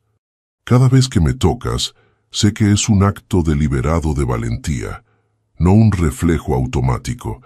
Eso significa más para mí que 1000 besos apasionados de alguien para quien el afecto físico es fácil. El amor que se elige deliberadamente cada día tiene una profundidad que el amor que simplemente sucede nunca alcanzará». «Tengo miedo», admitió Inés. «Nunca he tenido algo que perder antes. Ahora tengo algo, alguien, y estoy aterrorizada de que se escape entre mis dedos, porque no sé cómo sostenerlo correctamente». «Entonces aprendemos juntos», dijo Mateo simplemente. «No hay una forma correcta de hacer esto. Solo está nuestra forma, que inventamos mientras avanzamos». Esa conversación a las 3 de la madrugada se convirtió en un punto de inflexión. Decidieron establecer algunas estructuras que ayudarían a Inés con su ansiedad. Check-ins diarios breves por mensaje, un plan de citas regular, martes para el mercado, viernes para cenar juntos, y lo más importante, un acuerdo de que si alguno de ellos sentía que se estaban distanciando, lo abordarían inmediatamente, en lugar de dejar que festera. Pero Mateo también estaba lidiando con sus propios miedos. A medida que su recuperación terapéutica progresaba, se daba cuenta de que todavía tenía problemas para confiar completamente. Una parte de él siempre estaba esperando el otro zapato caer, esperando que Inés eventualmente lo traicionara como Elena había hecho. Estos miedos llegaron a un punto crítico cuando una mujer de su pasado apareció inesperadamente. Elena, su ex, había vuelto a Cádiz para una conferencia de negocios. Lo contactó pidiendo reunirse para cerrar ese capítulo apropiadamente. Mateo le contó a Inés sobre el mensaje inmediatamente, fiel a su compromiso de transparencia total. Su primera reacción fue de pánico. Aquí estaba, la mujer hermosa y expresiva que él había amado durante 8 años, regresando a su vida. ¿Cómo podría Inés competir con eso? ¿Quieres verla?, preguntó Inés, tratando de mantener su voz neutral pero fallando. No lo sé, admitió Mateo honestamente. Parte de mí siente que necesito ese cierre, pero parte de mí teme que, no sé, que al verla recuerde lo que se suponía que era el amor y me dé cuenta de que lo que tenemos no es suficiente. Las palabras dolieron, pero Inés apreciaba su honestidad. Creo que deberías verla, dijo finalmente. No porque quiera que te vayas, sino porque, si nuestra relación no puede sobrevivir que te encuentres con tu ex, entonces no era lo suficientemente fuerte para empezar. Y necesito saber eso ahora en lugar de descubrirlo 5 años después, cuando hayamos construido aún más. La verdadera prueba de confianza no es evitar situaciones difíciles, sino enfrentarlas deliberadamente y ver qué sobrevive. Mateo se reunió con Elena en un café neutral, un lugar público donde ambos se sentirían cómodos. Inés pasó esas 2 horas trabajando en el archivo, incapaz de concentrarse realmente, revisando su teléfono cada 30 segundos, aunque había prometido no contactarlo hasta que él volviera. Cuando finalmente Mateo llegó al archivo, encontró a Inés fingiendo trabajar en un manuscrito, sus manos temblando ligeramente mientras intentaba sostener una lupa de aumento. ¿Y bien?, preguntó ella sin mirarlo, temerosa de lo que podría ver en su rostro. Fue esclarecedor, dijo Mateo lentamente sentándose a su lado. Elena quería disculparse. Dijo que ha estado en terapia, que se ha dado cuenta del daño que causó, que quería hacer las paces antes de mudarse permanentemente a Barcelona. ¿Y?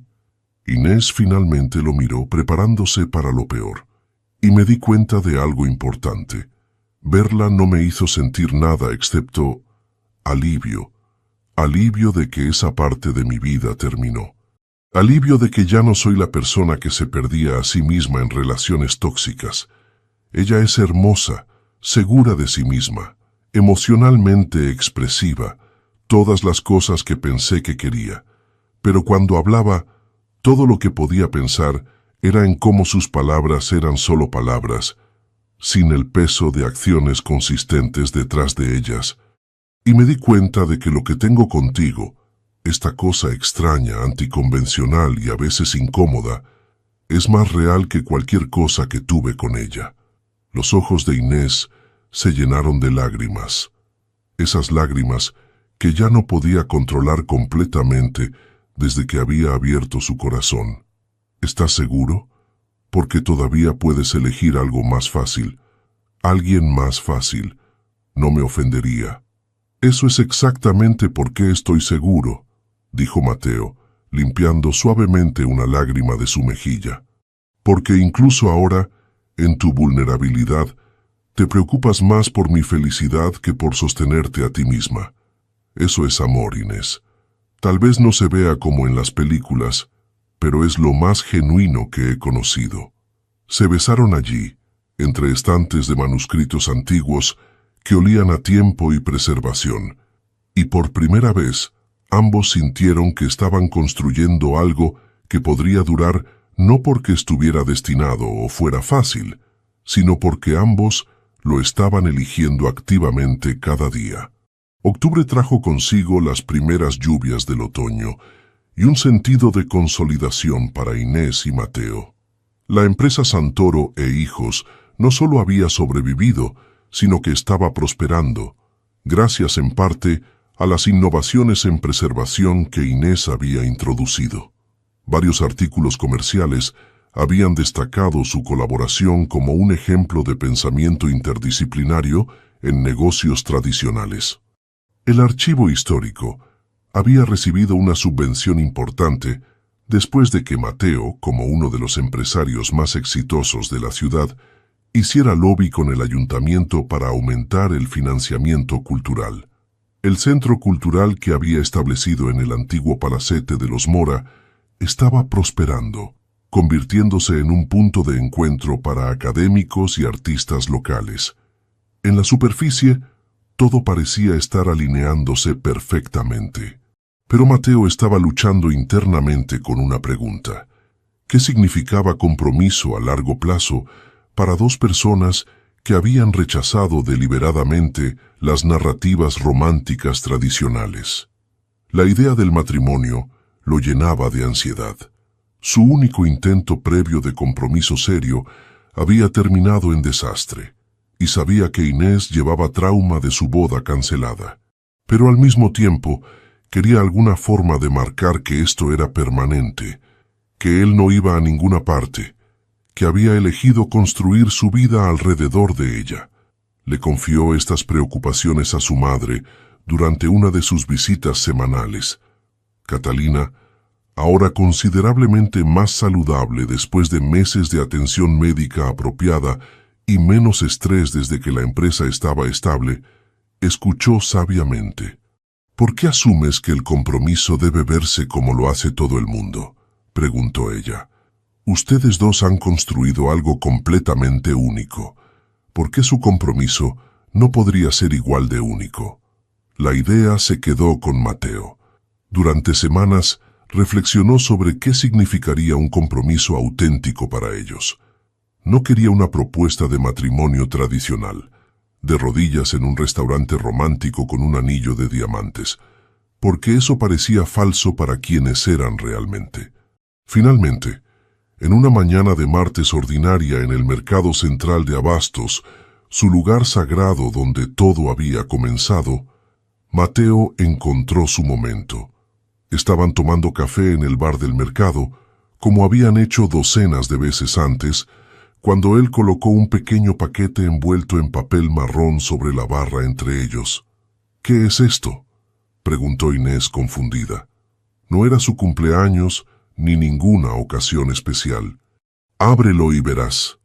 Inés desarrolló cuidadosamente el paquete para encontrar un cuaderno. No era un cuaderno cualquiera, sino uno hecho a mano con técnicas de encuadernación del siglo XVIII, el tipo de objeto que un restaurador de manuscritos apreciaría por su artesanía. En la primera página, escrita con la caligrafía cuidadosa de Mateo, había una lista. Razones por las que elijo construir mi vida contigo. 1. Tu honestidad brutal cuando todos los demás solo ofrecen palabras bonitas vacías. 2. La forma en que apareces consistentemente sin drama ni expectativas. 3. Tu inteligencia y creatividad para resolver problemas. 4. Tu coraje para permanecer en esta relación a pesar de tus miedos. 5. El hecho de que nunca finges ser alguien que no eres. 6. Tu risa rara pero genuina cuando algo realmente te divierte. 7. La dedicación que pones en todo lo que importa. 8. Tu respeto por el conocimiento y la tradición. 9. La forma en que me defiendes sin que te lo pida. 10. El hecho de que me conoces mejor que nadie y eliges quedarte de todos modos. La lista continuaba por páginas completas. Inés leía con lágrimas corriendo silenciosamente por sus mejillas, su café olvidado y enfriándose en la barra. Cuando llegó a la última página, encontró una pregunta escrita en letras más grandes. ¿Quieres hacer un pacto conmigo de seguir eligiéndonos mutuamente, cada día, construyendo algo real, en lugar de esperar que el destino lo haga por nosotros? La pregunta más importante no es ¿te casarás conmigo?, sino ¿elegirás activamente estar conmigo cada día, incluso cuando sea difícil? Inés lo miró. Este hombre que la había conocido en sus peores miedos y había decidido que valía la pena el esfuerzo de todos modos. Esto no es una propuesta de matrimonio tradicional, observó ella. No, porque nosotros no somos una pareja tradicional. No te estoy pidiendo que seas mi esposa en el sentido convencional, con toda la carga que esa palabra trae. Te estoy pidiendo que seas mi socia en construir una vida juntos. Si quieres hacer oficial legalmente en algún punto podemos. Si no, también está bien. Lo que importa es el compromiso de elegirse activamente, no el papel que lo documenta. ¿Y si fallo?, susurró Inés. ¿Y si hay días en que no puedo ser lo que necesitas? Entonces fallarás, y lo superaremos, porque yo también fallaré algunos días.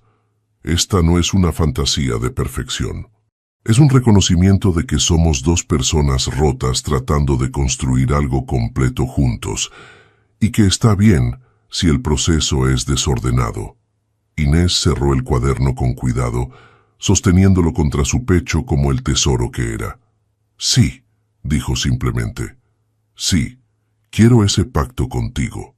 No se besaron dramáticamente. No hubo aplausos de multitudes observadoras. La señora Mercedes, desde su puesto de vegetales, simplemente les gritó: «¡Ya era hora, niños!», y varios vendedores se rieron cariñosamente. Pero para Inés y Mateo fue perfecto. Era auténtico para quienes eran y lo que habían construido juntos. Algo imperfecto, anticonvencional, pero profundamente real. Esa noche decidieron celebrar a su manera, cocinando juntos en el apartamento de Mateo, sin ropa elegante ni restaurantes caros. Él preparó atún a la plancha con la receta de su abuelo. Ella hizo una ensalada con tomates del mercado. Comieron en el balcón con vista al puerto, escuchando el sonido de las gaviotas y el murmullo constante del Atlántico. ¿Deberíamos decírselo a nuestras familias?, preguntó Inés. Eventualmente. Pero por ahora dejemos que sea solo nuestro por un tiempo. No necesitamos validación externa para que esto sea real. Inés sonrió, esa sonrisa pequeña y genuina que él valoraba más que cualquier demostración dramática de afecto. Me gusta eso. Nosotros contra el mundo, construyendo algo que nadie más necesita entender completamente. Nosotros contra el mundo, acordó Mateo tomando su mano a través de la mesa. Y en ese momento simple, dos personas que habían pasado la mayor parte de sus vidas sintiéndose rotas y fuera de lugar, finalmente encontraron un hogar. No en un lugar ni en una institución, sino en la elección mutua y constante de construir algo real juntos, un día a la vez. Noviembre trajo desafíos inesperados que pondrían a prueba el compromiso recién hecho de Inés y Mateo. La madre de Mateo, Catalina, tuvo otra recaída grave. Su enfermedad pulmonar crónica se complicó con una neumonía agresiva, y de repente estaba de vuelta en el hospital Puerta del Mar, esta vez en condición crítica. Los doctores advirtieron que podría no sobrevivir. Mateo se sumergió en una espiral de miedo y culpa por haber estado tan enfocado en el negocio y en su relación con Inés, que tal vez había descuidado señales de que su madre estaba empeorando. Miedo de perder a la única persona que había estado constante en su vida a través de todo. Durante las primeras 72 horas de la hospitalización, cuando el pronóstico era más sombrío, Mateo prácticamente vivió en el hospital. No comía adecuadamente, no dormía, solo se sentaba junto a la cama de su madre inconsciente, sosteniéndole la mano e intentando no derrumbarse completamente. Inés enfrentó un dilema interno brutal. Cada instinto le gritaba que huyera de esta intensidad emocional. Las habitaciones de hospital le recordaban pérdidas propias. Su abuelo, muerto cuando ella tenía 12 años. La última vez que había permitido que el dolor verdadero la tocara. Los beepers constantes de las máquinas, el olor a desinfectante, el ambiente de muerte inminente, Todo la hacía querer correr, pero cada vez que consideraba alejarse, recordaba el cuaderno que Mateo le había dado. Tu coraje para permanecer en esta relación a pesar de tus miedos. Si había un momento para demostrar ese coraje, era ahora. Así que apareció. Cada día, después de terminar su turno en el archivo, iba directamente al hospital. Traía café para Mateo. Lo obligaba a salir de la habitación cada pocas horas para caminar por los pasillos, mantener la circulación, recordar que el mundo seguía existiendo fuera de esa habitación. No intentaba ofrecerle falsas esperanzas ni palabras vacías de consuelo. Simplemente estaba presente.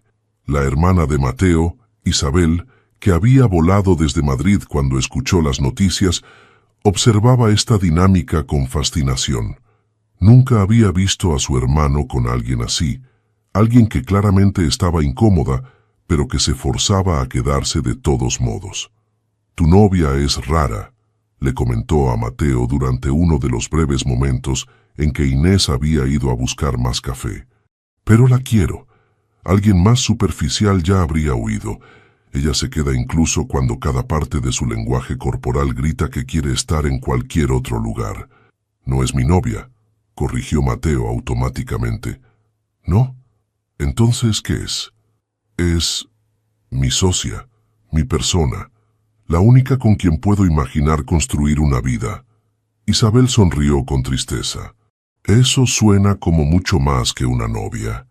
El amor verdadero no se mide en los momentos felices, sino en la voluntad de permanecer durante los momentos de devastación, cuando cada instinto grita que te protejas. En el cuarto día, Catalina finalmente recobró la conciencia. Estaba débil, conectada a múltiples máquinas, pero consciente. Su primera pregunta después de establecer que estaba viva fue: ¿dónde está la niña Inés? Está aquí, mamá, respondió Mateo, señalando donde Inés estaba durmiendo incómodamente en una silla de plástico en la esquina. Ha estado aquí cada día. Catalina sonrió débilmente. Buena chica. Sabía que no estaba tan rota como pensaba. Durante la segunda semana de hospitalización, cuando Catalina estaba fuera de peligro inmediato pero todavía muy enferma, ocurrió algo que cambió fundamentalmente la relación entre Inés y Mateo. Era tarde por la noche, mucho después de que terminaran las horas de visita, pero las enfermeras habían hecho una excepción dejando que Mateo se quedara. Inés técnicamente no debería haber estado allí, pero se había quedado de todos modos, escondida discretamente en la esquina. Mateo había estado sosteniendo todo su estrés durante 2 semanas, siendo fuerte para su familia, manejando la crisis con su eficiencia característica.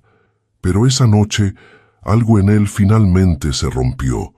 Comenzó a llorar, no lágrimas silenciosas, sino sollozos profundos y desgarradores que sacudían todo su cuerpo.